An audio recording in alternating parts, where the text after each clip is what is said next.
T's are 3 a.m. You're lying in bed, wide awake. Your mind is racing through every conversation you had today, every decision you need to make tomorrow, every possible outcome of situations that haven't even happened yet. Your heart is pounding. Your chest feels tight.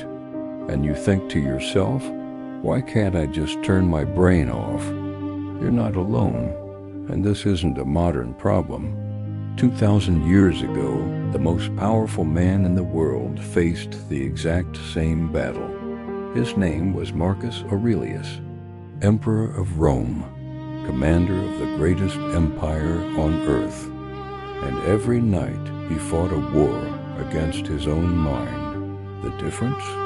He won. Let's be honest about what overthinking really is. It's not intelligence.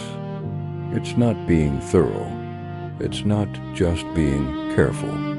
Overthinking is your mind's way of convincing you that worrying equals preparation, that if you just think about the problem long enough, you'll find a solution. But here's the truth. Overthinking is a mental prison.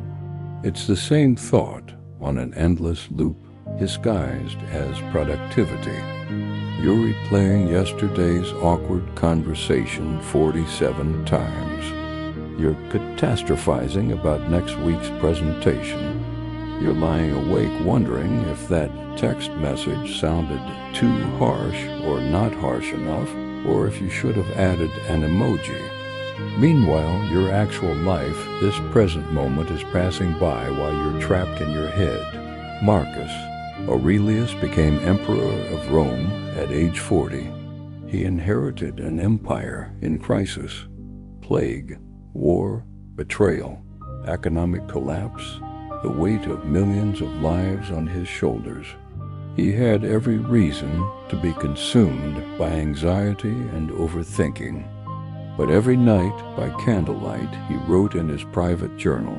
These writings were never meant to be published. They were his personal tool to master his mind. We now know them as meditations, and in those pages, he wrote something that would echo through 2,000 years. You have power over your mind, not outside events. Realize this, and you will find strength. Marcus understood something crucial. Your thoughts are not your master. You are the master of your thoughts. He ruled the most powerful empire in history, yet he knew his greatest battle was internal, and he won that battle using 4 Stoic principles, the same 4 principles that can free you from the prison of overthinking today. The first principle is called the Dichotomy of Control, and it's the most powerful mental tool you'll ever learn. Here's the practice. Every time a worry enters your mind, stop and ask yourself one simple question. Can I control this? Not, can I influence it? Not, can I worry about it? Can I directly control it? Epictetus divided everything in life into 2 categories, things within your control and things outside your control. Within your control, your thoughts, your actions, your responses, your effort. Outside your control, other people's opinions, the weather, the past, the future outcomes. Here's the brutal truth. 90% of what you overthink about is outside your control. And every minute you spend worrying about it is a minute stolen from your actual life. Can't control what your boss thinks of you? Then stop rehearsing that conversation in your head. Can't control whether you'll get that job? Then stop running through every possible scenario. Can control how you prepare for the interview? Focus there. Put your energy there. The Stoics taught this. Fate decides the outcome. You decide the effort. Stop trying to control the uncontrollable. It's like trying to direct the wind. You'll exhaust yourself and achieve nothing. The second principle is Amor Fati. It's Latin for love your fate. This might sound impossible, at first. Love what happened. Even the painful stuff, the embarrassing moments, the failures. Yes, especially those. Seneca wrote, "True happiness is to enjoy the present without anxious dependence upon the future." Notice he didn't say when everything is perfect. He said enjoy the present. This present, exactly as it is. Here's what Amor Fati really means. What happened, happened. Fighting reality is the source of all your suffering. You can't unsend that email. You can't undo that mistake. You can't rewind time and choose differently. The Stoics didn't waste energy wishing things were different. They poured their energy into responding with wisdom and virtue to whatever life presented. Marcus Aurelius lost 8 children, faced plague, war, betrayal, and he wrote, "The impediment to action advances action. What stands in the way becomes the way." Your obstacles aren't stopping you. Your resistance to your obstacles is stopping you. Now let's make this practical. Here are 3 exercises the Stoics use that you can start today. Exercise 1, the morning review.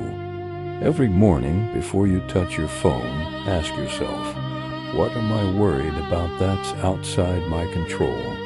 Write it down, then cross it out. You're literally showing your brain, this doesn't deserve my energy. Exercise 2, the evening reflection. Before bed, Marcus Aurelius reviewed his day, but not to judge himself. To learn, he'd ask, where did I waste energy on things I can't control? Where did I respond with wisdom? Where can I improve tomorrow? Exercise 3, the physical ritual. The Stoics understood that the mind and body are connected. When overthinking starts, they'd use physical actions to break the pattern. Write the worry on paper, read it once. Ask, can I control this?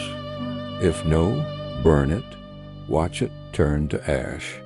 Your brain gets a visceral message. This is done. These aren't just mental tricks. They're training. You're literally rewiring your neural pathways. Every time you catch yourself overthinking and redirect your focus, you're building the muscle of mental discipline. The Stoics called this ascesis training. They didn't expect perfection. They expected practice. Let me give you a real example of how this works in modern life. Imagine you sent an important email to your boss. Hours go by. No response. Your mind starts, did I sound too aggressive? Was I not clear enough? Are they mad? Am I going to get fired? Should I send a follow-up? No, that might seem desperate. But what if they didn't see it? What if... Stop. Stoic intervention. Dichotomy of control. Can you control whether they respond right now? No. Can you control checking your email every 5 minutes? Yes. Stop checking. Amor Fati. You sent the email. It's done. Accept it.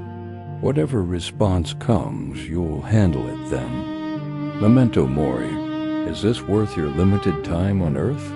In 5 years, will this moment matter at all?